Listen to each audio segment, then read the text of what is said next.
Bonjour, je m'appelle Jérémy Potin, je suis pasteur et j'enseignerai à l'école biblique internationale à Paris, une école qui enseigne en présentiel mais aussi en distanciel. Vous savez, je crois profondément à l'école biblique, une école biblique où les cours sont enseignés avec l'Esprit de Dieu, inspirés par l'Esprit de Dieu, où la vie et le Saint-Esprit se sentent à l'aise. Et je crois aussi que à travers cette école biblique, vous allez vivre et grandir dans la vie de l'Esprit. L'apôtre Paul va dire dans Romains chapitre 10, verset 2, en parlant d'Israël, il va dire je reconnais qu'ils ont du zèle, mais sans intelligence. Je crois que notre zèle doit profondément être guidé par une juste compréhension des Écritures. Pour le cas d'Israël, ce n'était pas le cas. Ils avaient du zèle, mais une mauvaise compréhension de ce qu'était la justice de Dieu. Et je crois que pour vivre et grandir dans la vie de l'Esprit, pour avoir une vie chrétienne victorieuse, solide, nous devons être profondément ancrés dans la parole de Dieu. Veiller à ce que notre zèle soit guidé par une juste compréhension des Écritures, sinon notre connaissance, notre manque de connaissance va emmener une mort spirituelle. Alors, j'aimerais vous inviter à découvrir cette école biblique, l'école biblique internationale sur Paris, où j'enseignerai à plusieurs sessions. Et je vous dis à très bientôt. Soyez bénis, au revoir.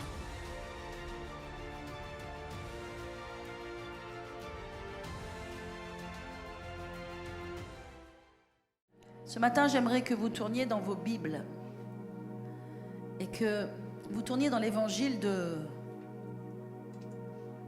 Dans l'évangile de Jean. Alléluia. Et qu'est-ce qu'il y a dans l'évangile de Jean? Il y a les 7 miracles qui transformeront ta vie. Les 7 miracles de Jésus qui transformeront ta vie. Et je vais vous dire une chose, nos vies ont besoin d'être transformées. Jésus est la transformation. Il vient nous transformer. Et je crois ce matin que Dieu a pour toi une transformation. Alléluia. Et nous sommes dans le 4e miracle de Jésus. Alléluia. Et vous allez l'aimer ce miracle. Parce que je sais que vous le voulez dans votre vie. Vous le voulez dans vos finances, vous le voulez dans vos entreprises, vous le voulez dans différents domaines de votre vie et vous l'aurez dans le nom de Jésus. Et vous le recevez ce matin dans le nom de Jésus. Alors j'aimerais que nous soyons dans Jean 6, alors que j'accueille toutes les personnes qui viennent par Internet, qui nous rejoignent par YouTube, ou où que ce soit dans le monde, soyez les bienvenus ce matin pour recevoir la parole de Dieu qui va vous transformer. Alléluia. Il est écrit, après cela, Jésus s'en alla de l'autre côté de la mer de Galilée, ou mer de Tibériade. Une grande foule le suivait, parce qu'elle voyait les miracles qu'il opérait sur les malades. Je vous ai dit déjà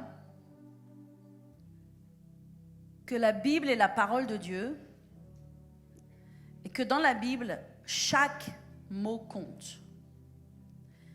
Chaque mot a un sens. Chaque mot pointe vers quelque chose et veut nous parler et veut nous dire. Quand on regarde et qu'on lit au verset 1, « Après cela, Jésus s'en alla », c'est pas très intéressant au demeurant. Il n'y a rien de très concret là-dedans. Pourtant, c'est très important. Parce que là, il y a une transition. Il y a une transition avec quoi? En fait, le miracle d'avant, Jésus était à Bethesda. Et à Bethesda, il a ouvert les yeux de l'aveugle. Amen. Et les gens, les religieux, étaient très en colère. Ils étaient très fâchés, parce qu'encore une fois, Jésus avait guéri quelqu'un le jour du sabbat. Et c'est quand même assez inacceptable tout de même. Et ils étaient tellement en colère, ils étaient tellement frustrés, ils étaient tellement mécontents. Jésus leur a parlé Et tout cela se voit dans le chapitre avant, dans le chapitre 5. Parce qu'avant, on était dans Jean 5. Rappelez-vous, je vous avais dit la grâce. Jésus était allé voir cet homme parce que les religieux lui ont sauté dessus et lui ont dit « Qui t'a guéri ?» Et il a dit « Mais je ne sais même pas en fait qui m'a guéri. » Parce que l'homme est venu, m'a dit « Prends ton lit, lève-toi, prends ton lit et marche. » Et il dit « Mais je ne sais même pas, évidemment, s'il a passé toute sa vie au bord de la piscine de Bethesda, il ne connaît pas Jésus. Il n'est pas allé en Judée, il n'est pas allé en Galilée, il n'est pas allé dans différents endroits de Jérusalem. Il ne l'a jamais croisé. Il est toujours resté à cette piscine de Bethesda et il n'a jamais vu Jésus. Donc cet homme qui vient et qui lui dit « Tu veux être guéri ?» Il lui dit « Oui, moi, tu vois, tu peux m'aider à sauter dans l'eau. » Et puis cet homme lui dit « Lève-toi, prends ton lit et marche. » La puissance de Dieu vient sur lui, prend son lit et marche. Il rentre chez lui, il fait ce que cet homme lui dit. Wow, alléluia. Et ce que je n'ai pas eu le temps de vous prêcher la semaine dernière, c'est que Jésus est allé le chercher. Jésus est allé le retrouver. Et la Bible nous dit dans Jean 5 qu'il l'a retrouvé dans le temple. Et je trouvais que c'était beau qu'il l'a retrouvé dans le temple, parce que cet homme, bon, il ne sait même pas qui l'a guéri, mais il est allé dans le temple. Maintenant, sa vie était dans le temple. Il était là il cherchait Dieu, il cherchait. Et Jésus est venu le voir. Il lui a dit, on va le lire rapidement, il lui a dit, depuis Jésus, au verset 14 je crois, depuis Jésus le trouva dans le temple et lui dit, voici, tu as été guéri, ne pêche plus, de peur qu'il ne t'arrive quelque chose de pire. Cet homme s'en alla et annonça aux Juifs que c'était Jésus qui l'avait guéri. Et c'est pourquoi les Juifs poursuivaient Jésus, parce qu'il faisait ces choses le jour du sabbat. En fait, on pourrait, si on était honnête, si les Juifs de l'époque étaient honnêtes, les religieux de l'époque étaient honnêtes, on pourrait enlever de la phrase « le jour du sabbat ». On pourrait juste dire « poursuivez Jésus parce qu'il faisait ces choses ». Point. Bon, le jour du sabbat, ça leur donnait une excuse pour essayer de le ksh. Ils étaient jaloux. Ils étaient en colère. Et vous savez pourquoi ils étaient en colère? Parce qu'ils ne pouvaient pas faire les mêmes choses. Ils ne pouvaient pas faire les mêmes choses que Jésus faisait. Et je vais vous dire une chose. Il y a plein de gens jaloux dans ce monde. Et la jalousie, ça vient tout droit du cœur du diable.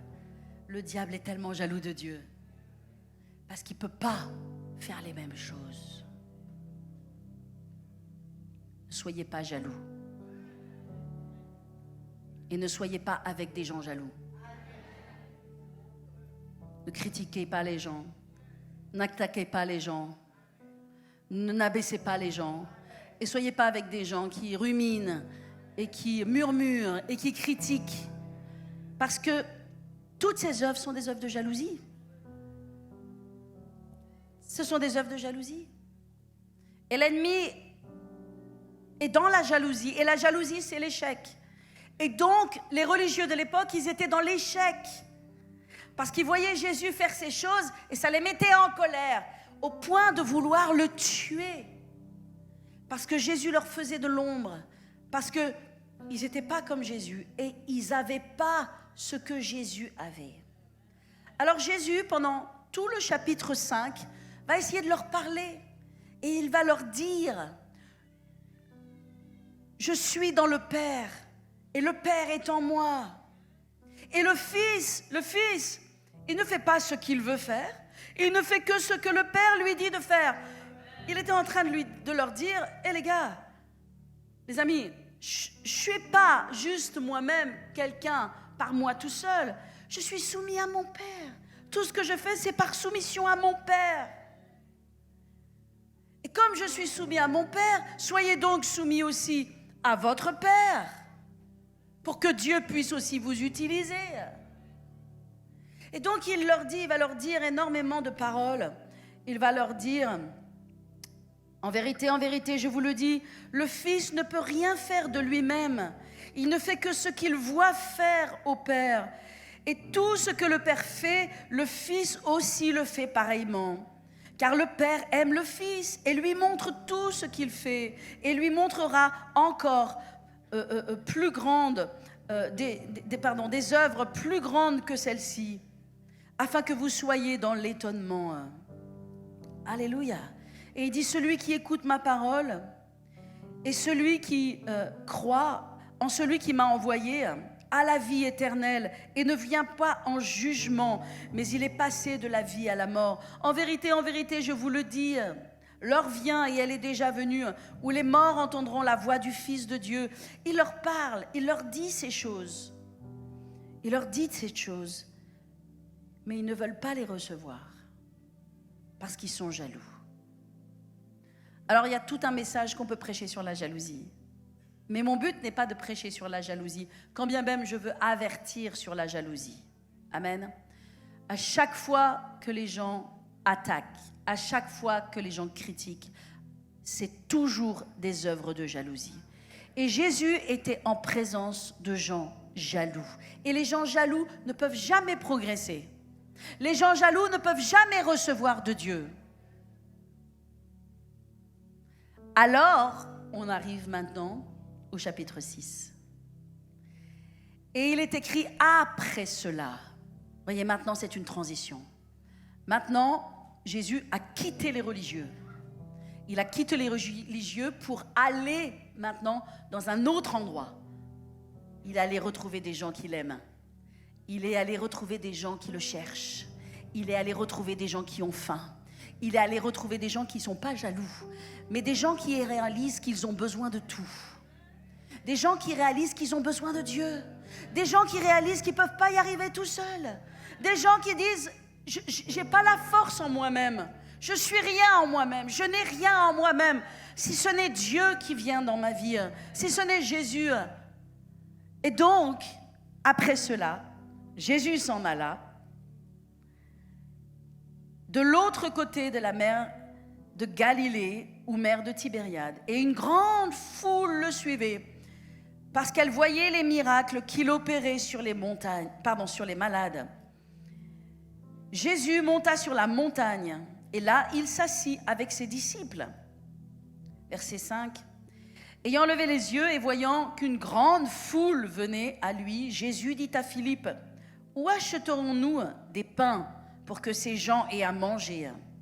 Il disait cela pour l'éprouver, car il savait déjà ce qu'il allait faire. Et Philippe lui répondit, « Les pains qu'on aurait pour 200 deniers, on dépenserait 200 € à la boulangerie, que ça ne suffirait pas pour nourrir un petit peu, que chacun reçoive un petit peu. » Un de ses disciples, André, lui dit, « Il y a ici un jeune garçon qui a 5 pains d'orge et 2 poissons. Mais qu'est-ce que cela pour tant de gens ?» Et Jésus dit, « Faites-les asseoir. » Et il y avait dans ce lieu beaucoup d'herbes. N'oubliez jamais que la Bible ne dit jamais rien au hasard et qu'elle nous précise même qu'il y a beaucoup d'herbes. Incroyable. Incroyable. Je suis fascinée par la parole de Dieu, la richesse des détails qu'elle nous donne. Elle nous explique tout. Elle nous dit quelle heure du jour il est, quel mois, quelle semaine, quelle fête, quel endroit, quel lieu, quelle montagne. Et même, elle va nous dire qu'il y a de l'herbe verte. Oui, parce que Jésus ne ferait pas asseoir des gens sur la paille. Ouais? Parce que Jésus ne ferait pas asseoir des gens dans des lieux arides. Parce que la Bible dit, l'Éternel est mon berger, je ne manquerai de rien. Il me fait reposer dans de verts pâturages. Est-ce que je parle à quelqu'un ce matin? Il te fera pas, Jésus ne te fera pas t'asseoir sur la paille. Et j'aime bien dire s'asseoir sur la paille, parce que dans ce mot, il y a un double sens, puisqu'il y a l'expression française qui dit être sur la paille, c'est être fauché. Jésus ne t'amènera pas à être fauché dans ta vie. Il amènera la bénédiction, il amènera la prospérité. Viens, Nicette. Elle est belle, ta robe verte. Alléluia. Jésus a fait asseoir des gens sur de l'herbe verte. Une herbe aussi verte que cette robe magnifique que porte Nézette. Alléluia. Je veux que vous la voyiez, cette herbe. Merci. Alléluia. Et c'est là où Jésus veut te faire asseoir dans ta vie. Il veut te donner sa prospérité. Il veut te donner sa richesse. Il veut te donner sa révélation. Il veut te donner ton conjoint. Il veut te donner ta famille et tes enfants. Il veut te donner tout ce dont tu as besoin. Plus son onction, plus sa grâce. Pour que non seulement tu aies de l'abondance, mais en plus que tu puisses le servir. En plus que ta vie ait un sens. Alléluia.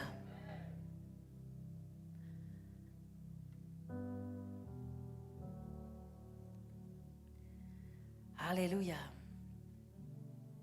Il y avait dans ce lieu beaucoup d'herbes. Ils s'assirent donc au nombre de 5000 hommes. Waouh! 5000 hommes. Je sais que vous me regardez comme cela et que vous n'arrivez pas à l'imaginer. Mais je veux que vous l'imaginiez. Je veux que vous imaginez Jésus en Galilée. Alors certains d'entre vous, vous êtes venus avec moi en Israël. Peut-être vous êtes déjà vous-même allés en Israël. Donc quand on arrive sur la Galilée, sur le lac de Tibériade, exactement là où ils sont, il y a quelques villages. C'est pas la foule, c'est pas la ville de Jérusalem, il y a juste quelques villages. Et quand tu penses que de ces quelques villages, il y a une foule de 5000 hommes, sans les femmes et les enfants, ça veut dire que techniquement, quand Jésus arrive en Galilée, il y a quasiment 15 000 personnes qui le suivent. 15 000 personnes qui le suivent. Il n'a pas fait d'affiche, il n'a pas envoyé une information sur les réseaux sociaux, hein? D'accord? Il n'a pas distribué des tracts, il n'a pas utilisé la radio locale, ni la télévision, ni Internet. Il y a 15 000 personnes qui le suivent. Il y a un secret à cela. Il y a un secret à cela. Et ce secret, on doit le percer. Parce que nous aussi,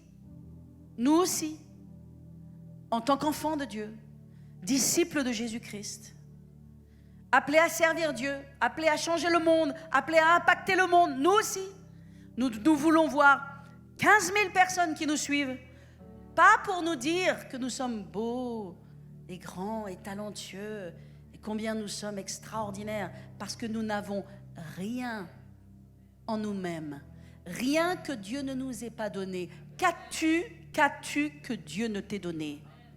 Si tu as quelque chose, c'est que Dieu te l'a donné. Donc nous devons percer ce secret-là. Comment c'est possible? Et je me pose la question. Et je dis, comment c'est possible? Waouh! Lorsque Jésus arrive en Galilée, 15 000 personnes le suivent. Il laisse la boulangerie, il laisse la charcuterie, il laisse la menuiserie, il laisse les outils, toutes les choses, et ils suivent Jésus. Ils suivent Jésus sur la montagne. Waouh! C'est parce que Jésus avait quelque chose que les autres n'avaient pas. Jésus avait quelque chose que les religieux n'avaient vraiment pas. Mais cette chose, on a besoin de la voir. Tu as besoin de la voir. Parce que cette histoire, c'est pas juste de multiplier des pains et des poissons et de demander « Oh Seigneur, oui, multiplie mes finances, multiplie mes finances !» Et Dieu veut le faire. Mais il faut comprendre le secret derrière. Il faut comprendre la connexion derrière. D'où ça vient? Comment c'est possible? Alors, on va quand même lire la fin de l'histoire. Et la Bible nous dit, Alléluia, 5000 hommes. Jésus prit les pains, rendit grâce, les distribua à ceux qui étaient assis et leur donna d'eux-mêmes des poissons. J'aime bien l'expression qui suit. Autant qu'ils en voulurent. Waouh! Waouh! Il leur donna autant qu'ils en voulurent. Waouh! C'est énorme. Ça vous donne un peu la mentalité du royaume de Dieu. Ça vous donne un peu l'idée de ce que Dieu est capable de faire. Ne limitons pas Dieu. Entrons dans la provision surnaturelle de Dieu. Là où tout est illimité et là où tout est possible. Amen. Sors de tes pensées petites. Sors de tes pensées d'impossibilité. Parce qu'elles sont connectées à toi. Vous savez, nos pensées sont limitées parce qu'elles sont connectées à nous. Si je branche, je ne sais pas quel appareil sur une certaine prise, et peut-être que la prise me donnera un certain courant et que l'appareil fonctionnera d'une certaine façon, mais peut-être que si je la branche sur une autre prise, l'appareil fonctionnera complètement différemment. C'est exactement la même chose. Nous nous connectons à nous-mêmes, nous nous connectons à notre source, nous nous connectons à nos capacités à nous.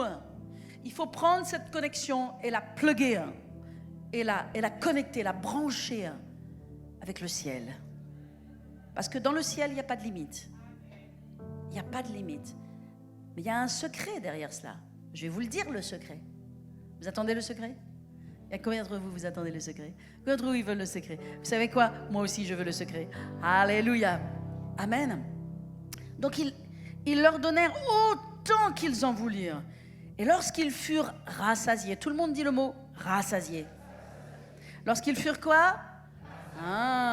Lorsqu'ils furent quoi? Ça veut dire que Dieu veut te donner jusqu'à ce que tu sois rassasié. Ça veut dire que si tu n'as pas assez, tu as le droit d'avoir encore parce que Dieu veut que tu sois rassasié. Alléluia.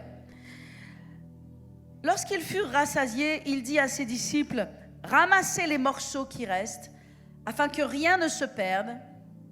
Ils les ramassèrent donc et ils remplirent 12 paniers avec les morceaux qui restèrent des 5 pains et des 2 poissons. Alléluia. Merci Jésus. Seigneur, quel est le secret de cela? Comment est-ce que c'est possible? Comment est-ce que Cana, c'est possible? Comment est-ce que la guérison du fils du centenier par la parole de Dieu, c'est possible? Comment est-ce que les yeux de cet aveugle de Bethesda, c'est possible? Comment est-ce que cette multiplication incroyable, surnaturelle, 15 000 hommes, 15 000 personnes, 5 pains, comment c'est possible? Moi, je ne sais pas comment c'est possible. Personnellement, je ne sais pas. Mais si je regarde dans ma Bible, je vais le savoir. J'aimerais que vous tourniez dans Jean 1.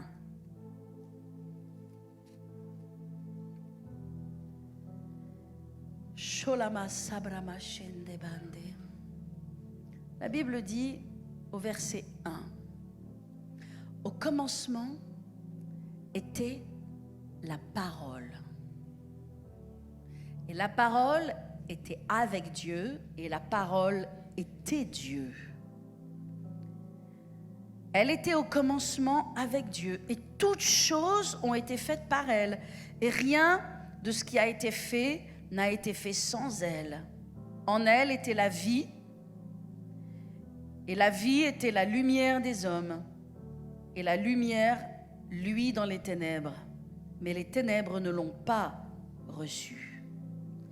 La Bible nous dit, et c'est pour ça que l'évangile de Jean est tellement particulier, parce que l'évangile de Jean ne va pas raconter la naissance de Jésus, ne va pas raconter l'annonciation à Marie, à Joseph, ne va pas rencontrer les rois mages, ne va pas rencontrer les bergers.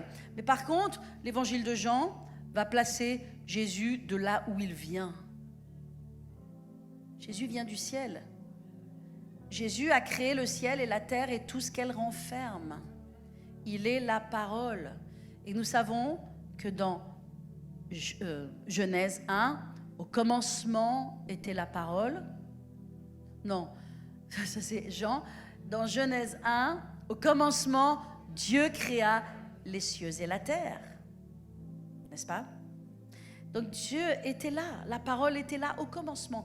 Tout ce qui a été créé par la parole. Jésus est la parole. Donc lorsque Jésus est venu sur la terre, la parole est venue sur la terre. Yeshua, le sauveur du monde, mais aussi la parole.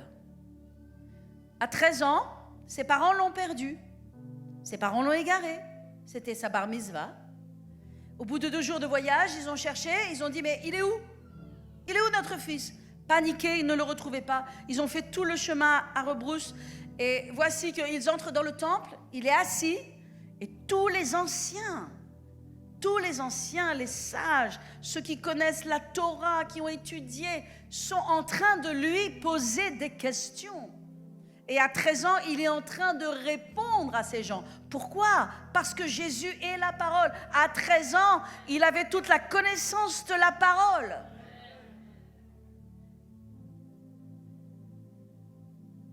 Et ses parents lui ont dit, mais mon fils, pourquoi tu nous as fait ça? Et il a dit, il faut que je m'occupe des affaires de mon père. Combien les parents devaient être choqués, combien les parents devaient être surpris. Mais voyez-vous, Jésus n'a pas bougé. Pourtant, il connaissait la parole. Il était la parole, il était Dieu. Mais il a été le fils de sa mère. Il a été le fils de son père. Il a mis la table, il a fait la vaisselle. Il a fait son lit, il est allé à l'école, il s'est assis, il a appris les leçons d'hébreu, il avait son cartable sur l'épaule, il a passé son bac. Hein? Après, il est allé en année universitaire. Après, il a eu tous ses diplômes, il est retourné chez son papa. Et qu'est-ce qu'il a fait? Des meubles. Il a pris le je sais pas quoi et il a façonné, poncé, scié, coupé. Pourquoi? Alors qu'il était la parole. Il n'a pas fait un miracle. Il n'a rien fait. Mais à un moment donné, quand c'était le temps de Dieu, quelque chose s'est passé. La Bible nous dit, et ça c'est encore dans l'évangile de Jean, au verset 29, à partir du verset 15, il nous est parlé de Jean Baptiste. Jean. Et Jean, il était là. Et la Bible nous dit, depuis Malachie, on nous parle de Jean. On nous dit que Jean va venir, il va préparer le chemin du Seigneur. Ça veut dire que Jésus n'allait jamais venir tant que Jean n'allait pas faire son ministère. Et son ministère, c'était de préparer les cœurs des gens à la repentance pour qu'ils puissent recevoir l'œuvre de Christ. Donc Jean est là, il est dans les déserts, il est en train de prêcher. Et il fait ce que Dieu lui demande de faire. Et puis un jour, qu'est-ce qui se passe? Il voit. Il est écrit au verset 29, le lendemain, il vit Jésus venant à lui. Et il dit, voici l'agneau de Dieu qui ôte le péché du monde. Lorsqu'il voit Jésus, il ne voit pas son cousin. Ils ont 6 mois d'écart. Entre Marie et Élisabeth, ils ont 6 mois d'écart. Il ne le voit pas comme son petit cousin. Il le regarde spirituellement. Il le voit tel qu'il est. Il le voit avec les yeux de Dieu. Il voit le Fils de Dieu. Il voit la gloire de Dieu. Il voit Yeshua, le sauveur du monde, celui qui a créé les cieux et la terre. Il le voit arriver. Il n'est pas en train de lui taper sur l'épaule familièrement pour faire de lui son petit cousin.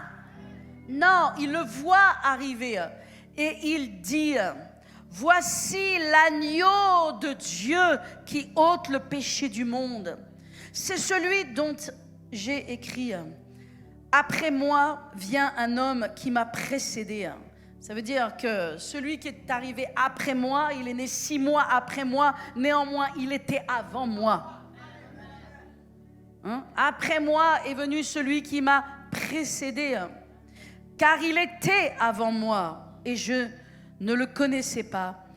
Mais c'est afin qu'il soit manifesté à Israël que je suis venu baptiser d'eau.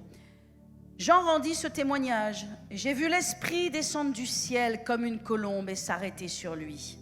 Je ne le connaissais pas, mais celui qui m'a envoyé baptiser d'eau m'a dit, celui sur qui tu verras l'Esprit descendre et s'arrêter, c'est celui qui baptise du Saint-Esprit. Et j'ai vu et j'ai rendu témoignage qu'il est le Fils de Dieu. Donc là, c'est Jean, c'est l'apôtre Jean qui parle. C'est l'apôtre Jean qui nous raconte ce qui s'est passé. Le lendemain, Jean était encore là avec 2 de ses disciples. Ayant regardé Jésus qui passait, il dit « Voici l'agneau de Dieu ». Et 2 disciples l'entendirent prononcer ces paroles et ils suivirent Jésus. Jésus se retourna et voyant qu'ils le suivaient, leur dit « Qui cherchez-vous » Et ils répondirent « Rabbi », ce qui signifie « maître ». Où demeures-tu ? Venez, leur dit-il, et voyez. Et ils allèrent et vinrent où il demeurait, et ils restèrent auprès de lui ce jour-là, etc. C'était encore la 10e heure. Qu'est-ce que l'apôtre Jean nous dit dans cet évangile si particulier ? Premièrement, chapitre 1, Jésus est la parole. Et c'est ce qu'il a été toute sa vie, mais il n'a pas été révélé. Il est resté sage, il était resté tranquille. Il n'a pas bougé. Il n'a pas bougé jusqu'à ce que quoi ? Jusqu'à ce que la parole rencontre l'esprit. Et tant que la parole, même dans nos vies, et surtout dans nos vies, ne rencontre pas l'esprit, il n'y a rien qui va se passer. Parce qu'il faut que la parole connecte avec l'esprit. Jésus, il n'a pas bougé, il n'a rien fait. Par contre, il est allé pour être baptisé. Et vous savez, j'aime le baptême. On a eu des baptêmes il y a peu de temps. J'aime le mot baptême, parce que le mot baptême, baptiso, il est tout le temps dans ma bouche en ce moment. Baptiso. Et je dis, Seigneur, baptiso, baptiso-nous, baptiso-moi, baptiso tes enfants, baptise-nous, baptise-nous d'esprit, baptise-nous de feu, baptise-nous de toi. Vous savez ce que c'est le mot baptême? Vous savez ce que ça veut dire le mot baptiso? Mais est-ce que vous savez ce que ça veut dire le mot baptiso? Le mot baptiso, ça veut dire en immersion, être immergé. Combien, et je ne suis pas là pour critiquer, je ne suis pas en train de critiquer, mais je dois quand même l'expliquer. Combien le baptême d'un petit enfant qui est présenté à l'église catholique avec ces quelques petites gouttes qu'il a sur le front n'est pas scripturaire. Ça baptise des gens, des enfants, oui, dans une église qui fait d'eux des gens inscrits dans un registre. Mais c'est tout ce que ça fait. Ça inscrit ton nom dans un registre. C'est pas ce baptême qui est prévu pour toi et moi. Le baptême qui est prévu pour toi et moi, c'est que nous soyons baptiso. Je dois être baptiso et tu dois être baptiso. Nous avons besoin du baptiso du Saint-Esprit. Parce que je peux avoir la parole, mais la parole doit rencontrer l'Esprit. Et quand la parole rencontre l'Esprit, la puissance est libérée. La puissance de Dieu, le royaume de Dieu est manifesté. Et là, immédiatement, il y a Cana. Il n'y a plus de vin, ce n'est pas un problème. Maintenant, plus rien n'est un problème. La parole et l'esprit. Et je vais vous dire une chose, peuple de Dieu. Vous avez besoin de la parole. Combien nous avons besoin de la parole? Parce que la parole, elle nous lave. La Bible dit dans Éphésiens 5 que nous avons besoin d'être lavés de la parole parce que nos pensées sont stupides, nos émotions sont stupides. Nous-mêmes, dans notre personne, dans notre chair, nous sommes des idiots, nous sommes insensés. Nous sommes continuellement à l'envers de ce que Dieu pense, à l'envers de ce que Dieu veut faire. Dans notre chair, notre nature s'oppose continuellement à Dieu. Dans notre chair, dans notre nature, nous ne pouvons pas toucher Dieu. Dieu veut que nous allions à droite, mais nous sommes convaincus que nous devons aller à gauche. Dieu veut que nous fassions ceci, mais nous voulons faire cela. Et nous pensons en plus que nous avons raison. dans notre personne, dans notre nature, nous sommes insensés parce que nous n'avons pas la pensée de Dieu, nous n'avons pas la sagesse de Dieu. Combien nous avons besoin d'être lavés par l'eau de la parole. C'est ce que Jésus fait à son Église dans Éphésiens 5. C'est ce que le mari doit faire pour sa femme dans le foyer. Alléluia. Amen. De sorte que nos pensées soient lavées, de sorte que semaine après semaine, nous recevons la parole de Dieu, qui nous dit, alléluia, ce matin, on a eu un bon message à l'église, ça faisait du bien. Ben oui, ça faisait du bien. Pourquoi? Ça a redressé tes pensées, ça a remis tes pensées sur Dieu, ça a reconnecté ton focus, ça t'a remis dans le bon ordre. Ben bien sûr que tu en as besoin, mais tu en as besoin tous les jours, tu en as besoin toutes les semaines. L'Église a besoin de la parole, le peuple de Dieu a besoin de la parole. Mais la parole à elle toute seule n'est pas suffisante. Il faut que j'ai la parole, mais il faut que j'ai l'esprit. Et Jésus avait l'esprit sans mesure. Alors, les pharisiens, les sadducéens, les religieux, ils pouvaient être jaloux. Puis ils pouvaient être jaloux longtemps, parce qu'avec une attitude comme ça, ils n'allaient jamais recevoir quoi que ce soit. Ils pouvaient connaître la Torah par cœur, ils pouvaient réciter tous les versets, mais ils n'auraient jamais une goutte du Saint-Esprit qui tomberait sur eux. Jamais une goutte du Saint-Esprit tomberait sur eux. Et si jamais une goutte du Saint-Esprit ne tombe sur eux, ils n'auraient jamais les miracles, ils n'auraient jamais le surnaturel de Dieu. Mais nous avons besoin plus d'une goutte, mes amis. Nous avons besoin d'une immersion. Nous avons besoin d'une immersion. Je me suis vue, je ne savais pas que j'allais prêcher ce message ce matin. Louis en est témoin. Je ne savais pas que j'allais prêcher ce message ce matin. Mais, il y a la semaine dernière, je voyais la piscine du baptême. Et donc, si je savais que j'allais prêcher ce message ce matin, j'aurais peut-être fait une illustration, parce que j'aime bien les illustrations. De temps en temps, quand je peux, j'aime bien faire les illustrations. Et je voyais la semaine dernière, sans savoir que je me disais, mais qu'est-ce que je fais avec ça? Qu'est-ce que je fais avec ça? Et je voyais la piscine des baptêmes. Et je voulais même déjà la semaine dernière dire à Eloge, ramène la piscine des baptêmes. Je savais qu'il allait me dire, mais pasteur, c'est fini les baptêmes. Est-ce que je ramène la piscine des baptêmes avec tous les tuyaux? Il faut la remplir? Non. Juste ramène-moi. Alors maintenant, vous imaginez, là, qu'il y a la piscine des baptêmes. Je voulais la mettre sur l'estrade. Je la voyais ici, je voulais la mettre sur l'estrade. Comme ça, je la voyais. D'accord?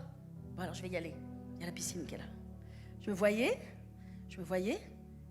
et je vous disais, on a besoin d'être en immersion. Dieu veut te baptiser. Regarde. Tu me vois, là? Je suis rentrée dans la piscine, là. Tu vois? Ouais. Vous avez compris? Je n'ai pas besoin de le faire, Je n'ai pas la piscine. Et je voulais rentrer dans la piscine. Et je voulais me coucher dans la piscine. Juste pour que vous compreniez, c'est à ce point-là qu'on a besoin du Saint-Esprit. Si on n'a pas le Saint-Esprit, si on n'est pas baptisé du Saint-Esprit, nous allons être des gens amers, nous allons être des gens frustrés, nous allons être des gens en colère, nous allons être des gens qui désirent continuellement, mais n'obtiennent jamais. Vous comprenez ça? Nous allons être des gens charnels. Alors, le baptême du Saint-Esprit, Dieu veut nous le donner. Mais il le donne à ceux qui ont faim et soif. C'est pourquoi il a dit à ses disciples, il a dit, allez à Jérusalem et attendez ce que le Père vous a promis. Il ne leur a pas donné d'entrée de jeu. Ils avaient besoin d'attendre, ils avaient besoin de demander, ils avaient besoin de chercher. Mais j'ai une bonne nouvelle pour vous. J'ai une bonne nouvelle pour chacun d'entre nous. Parce que Jésus nous a dit comme cela, notre Père qui est un bon Père, si nous lui demandons un pain, il ne nous donnera pas une pierre. Et si nous lui demandons un poisson, il ne nous donnera pas un serpent. Et il est parlé au niveau du Saint-Esprit, du baptême du Saint-Esprit. Et il est dit, à combien plus forte raison, votre Père qui vous aime vous enverra le Saint-Esprit si vous lui demandez. Oh, est-ce qu'il y a quelqu'un qui veut demander le Saint-Esprit? Alléluia! Est-ce qu'il y a quelqu'un qui veut demander la puissance du Saint-Esprit? Est-ce qu'il y a quelqu'un qui veut dire, moi j'ai besoin du Saint-Esprit, je veux plus de l'Esprit de Dieu? Parce que je vais te dire, quand tu auras plus de l'Esprit de Dieu, tu auras plus de fruits, tu auras plus de résultats, tu auras plus de percées, tu auras plus de miracles. La multiplication des pains et des poissons ne sera pas un problème pour toi. Dieu va multiplier dans ta vie. Dieu va apporter ce que tu ne peux pas avoir toi-même. Il te donnera ce que tu ne peux pas avoir de toi-même. Parce que ça vient du Saint-Esprit. C'est l'union de la parole et de l'Esprit. Et je vais vous expliquer. Je vais vous donner une image ce matin. Au moins une image. Juste avant de monter sur l'estrade, j'ai dit, Georges, trouvez-moi des allumettes. Ça, cette allumette, c'est la parole. Ah, j'ai la parole. Ah, j'ai la parole. Alléluia. J'ai la parole. La parole est ointe. La parole est bénie. Mais mon allumette, elle ne me sert à rien en fait. Je ne dis pas que la parole ne sert à rien, attention. C'est une image. Hein. J'ai la parole. Ah, j'ai la parole. Et voyez-vous, tant que la parole ne rencontre pas l'esprit, quand la parole rencontre l'esprit,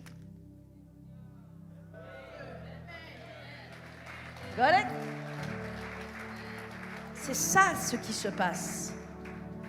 Alléluia. Quand la parole rencontre l'esprit, la parole en toi doit se frotter avec l'esprit. Et après, le surnaturel de Dieu se produit. Est-ce que je parle à quelqu'un ce matin? Est-ce que le Saint-Esprit parle à quelqu'un ce matin? Est-ce que tu crois que Dieu veut faire quelque chose dans ta vie?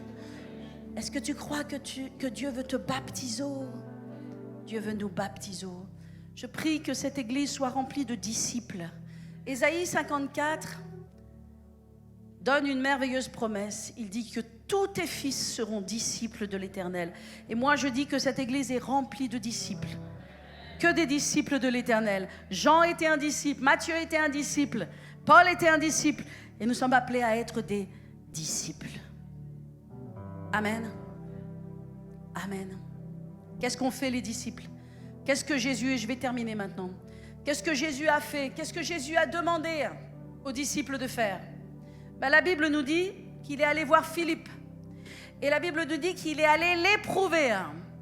Parce que Jésus teste les disciples.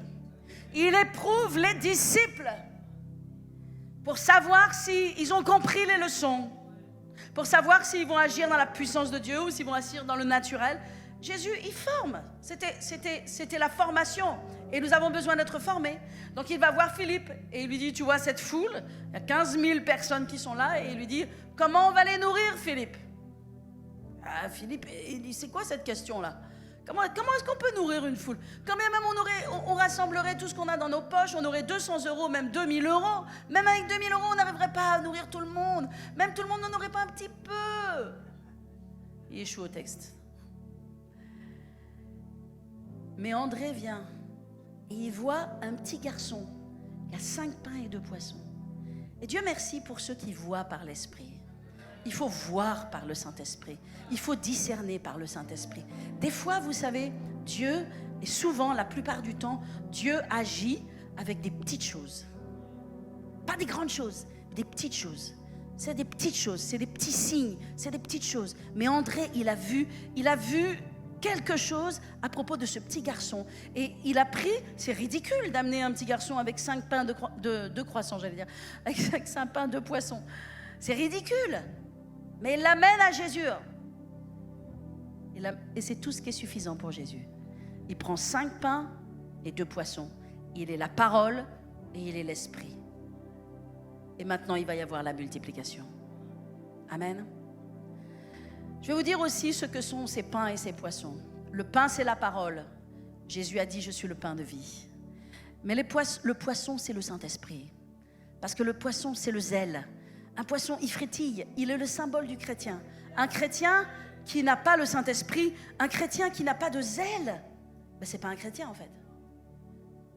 Un chrétien qui perd son sel, un chrétien qui perd sa saveur, un chrétien qui perd son zèle, ça ne sert à rien. Même la Bible nous dit, à quoi servira-t-on si tu perds ta saveur? Tu seras qu'à être jeté aux pieds des hommes, foulé aux pieds des hommes, parce que le monde ne te respectera pas, le monde te marchera dessus, tu n'auras jamais aucune puissance. Si les chrétiens perdent leur zèle, Les chrétiens ne peuvent pas perdre ton zèle. Tu ne peux pas perdre ton zèle. Un chrétien, il est zélé pour Dieu. Et il dit, le zèle de ta maison me dévore. Il est rempli de zèle, il est rempli de passion, il est rempli de ferveur. Le Saint-Esprit à l'intérieur de toi, il ne te laissera pas dormir. Et quand je parle dormir, je ne parle pas seulement de dormir la nuit. Il ne te laissera pas dormir spirituellement. Il ne te laissera pas dormir spirituellement. Le Saint-Esprit à l'intérieur de toi. Il te faut le pain, mais il te faut le poisson. Parce qu'il y a une mission. À l'extérieur, il y a 15 000 personnes qui attendent derrière toi. Il y a 15 000 personnes qui attendent après toi.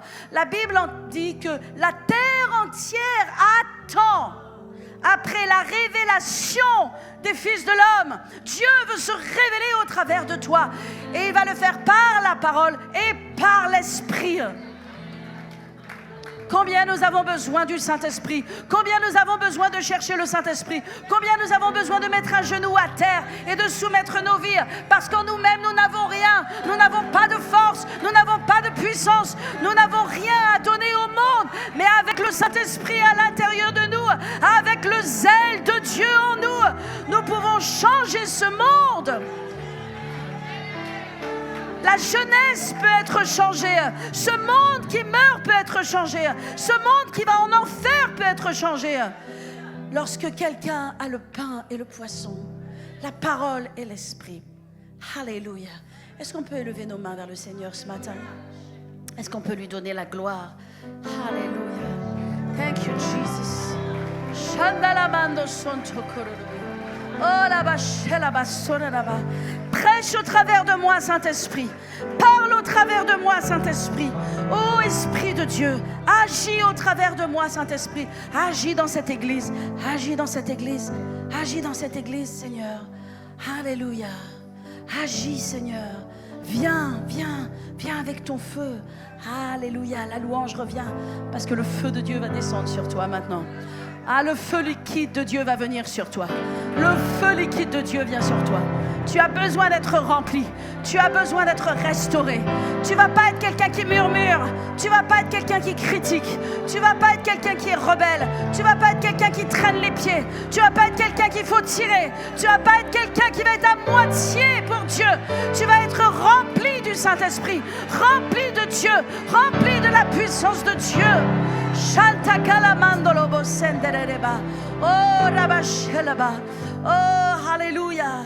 Oh, Ramashendeba. Vous pouvez vous lever à votre place. Si vous le voulez, faites comme vous voulez. Shandalama. Certains, vous voulez vous agenouiller. D'autres, vous voulez vous lever. D'autres, vous voulez rester assis. Ça n'a aucune importance.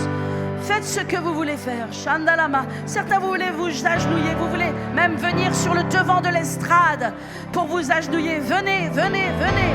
Que la puissance de Dieu descende. Que le Saint-Esprit descende. Que nous soyons baptisés de feu. Baptisés de Dieu. S'il y a quelqu'un qui a faim et soif, la Bible dit qu'ils viennent et qu'ils boivent.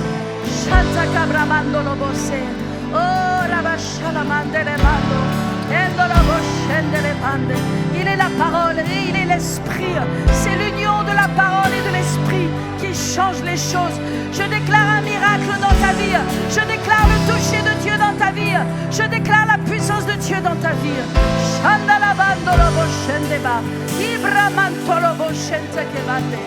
Oh, Saint-Esprit, oh, Shanta Cabramando, oh la vache, la bande, et la vache, la barroso. Nous ne voulons pas ressembler au monde. Le monde n'a rien à nous donner. Le monde n'a rien à offrir. Le monde est mort. Le monde est maudit. Le monde est perdu. Le monde va en enfer. Le monde ne connaît pas sa droite de sa gauche. Nous ne voulons rien du monde. Il n'y a rien dans le monde. Il n'y a rien dans le monde pour nous satisfaire. Il n'y a rien dans le monde pour nous bénir. Mais nous voulons le Saint-Esprit. Nous voulons le Saint-Esprit. Shandalabandewe.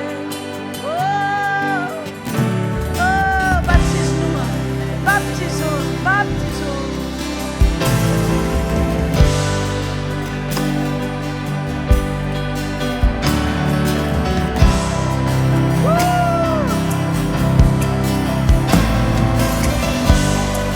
Hey!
Baptise-nous, Seigneur.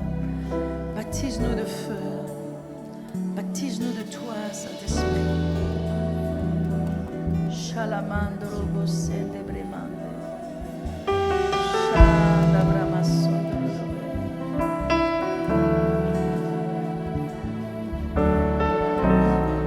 Oh, Shalabande de Bande.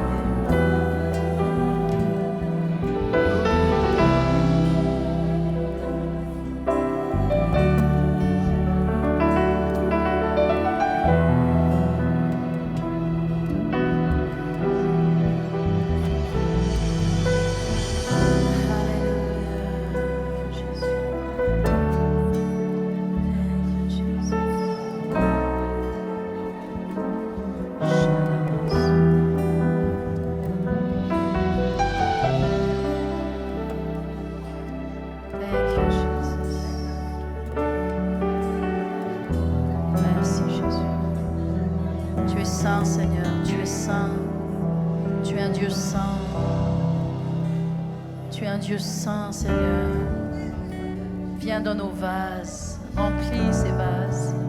Nous voulons le baptême à l'intérieur, le baptême du Saint-Esprit, mais nous voulons aussi le revêtement de l'Esprit.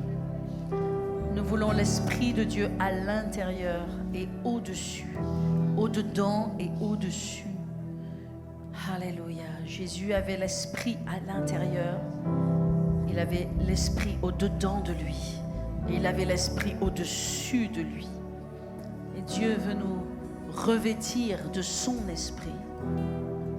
Il veut nous revêtir d'esprit et de puissance. Il est saint, c'est un Dieu saint. Shanama.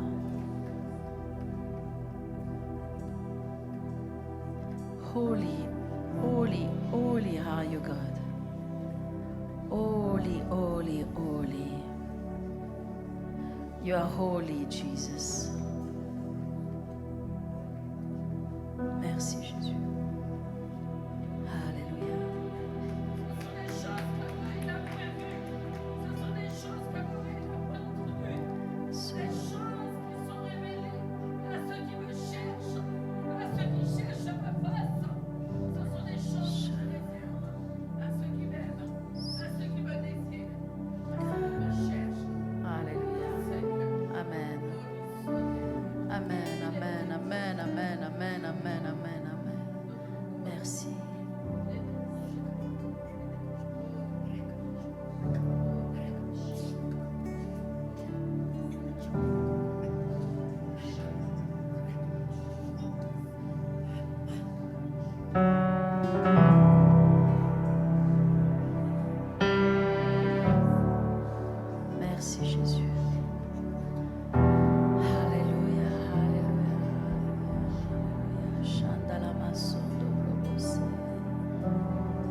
Tu es saint, Seigneur.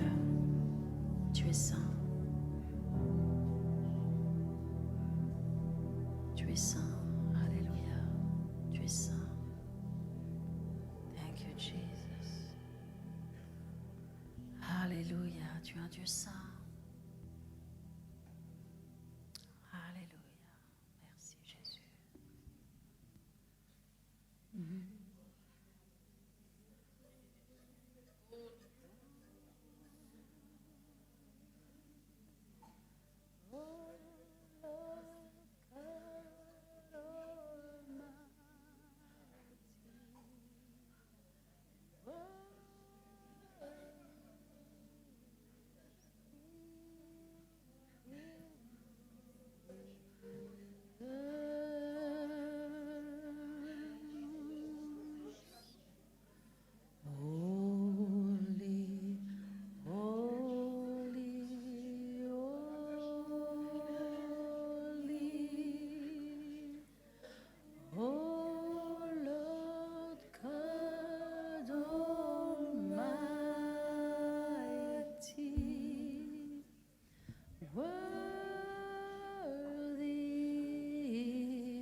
dernière fois ensemble.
servons un Dieu saint.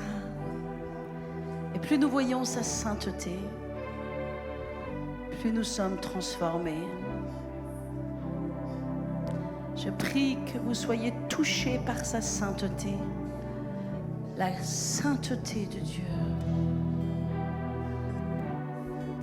la sainteté du Saint-Esprit.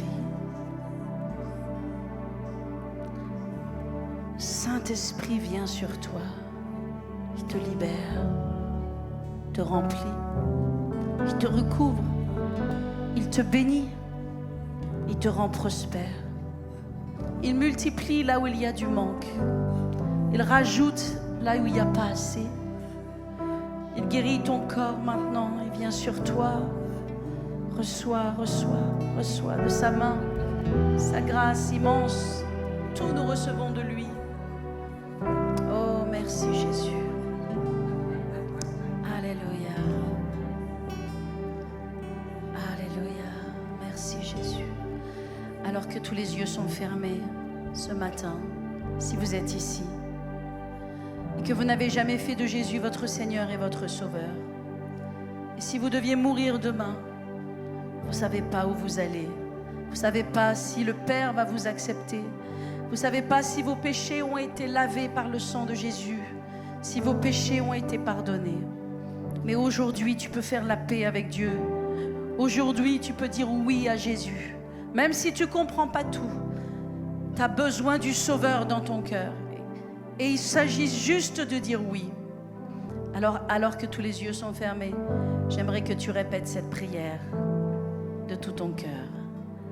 Dis simplement derrière moi: Seigneur Jésus, aujourd'hui je viens à toi et je te donne mon cœur, je te donne ma vie, je fais de toi mon Dieu et mon Sauveur. Change ma vie, viens en moi, lave mes péchés et sauve-moi. Au nom de Jésus je prie. Amen.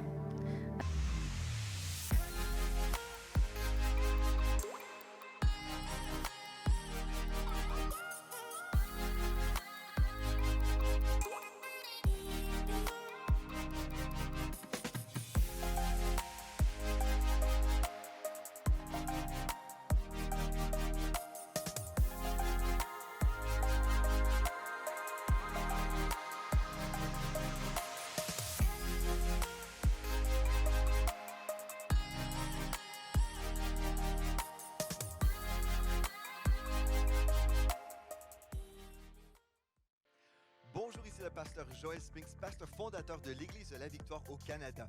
C'est vraiment une très grande joie pour moi de vous annoncer que je serai l'un de vos professeurs à l'École biblique internationale sous l'autorité de pasteur Dorothée Radja. Vraiment, c'est une grâce pour moi d'être là avec vous pour vous enseigner des choses vraiment pertinentes pour votre ministère. Si vous croyez que Dieu vous appelle dans l'œuvre de Dieu, Dieu vous appelle aussi à grandir dans ses voies. Je crois que l'École biblique, c'est vraiment une formation de bénédiction pour chaque ouvrier. Vous savez, des fois, on m'a posé la question, Pasteur Joël, est-ce que c'est nécessaire, est-ce que c'est obligatoire pour nous d'être formés à l'école biblique? Parce qu'on voit dans la parole de Dieu, bien, les gens recevaient le Seigneur et puis aussitôt ils se mettent à prêcher. En fait, c'est vrai, c'est pas vrai ça. Il y a des gens, justement, qui ont passé des années dans la formation avec l'apôtre Paul, par exemple. Et Jésus aussi a passé des années, il s'est investi personnellement dans la vie de ses apôtres. Donc, je crois que ce moment d'investissement, ça ne devrait pas être une question comme, est-ce que je suis obligé? C'est plutôt, est-ce que j'ai la grâce d'être formé? Est-ce que j'ai la grâce d'entendre la parole de Dieu et recevoir ce message de la foi qui transforme des vies?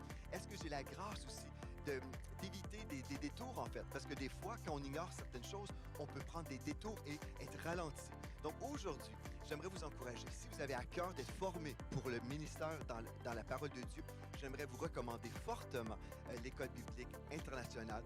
Et moi, je vais vous apporter des enseignements sur l'intégrité et sur la prospérité selon le cœur de Dieu. Donc, c'est un rendez-vous à l'École biblique internationale.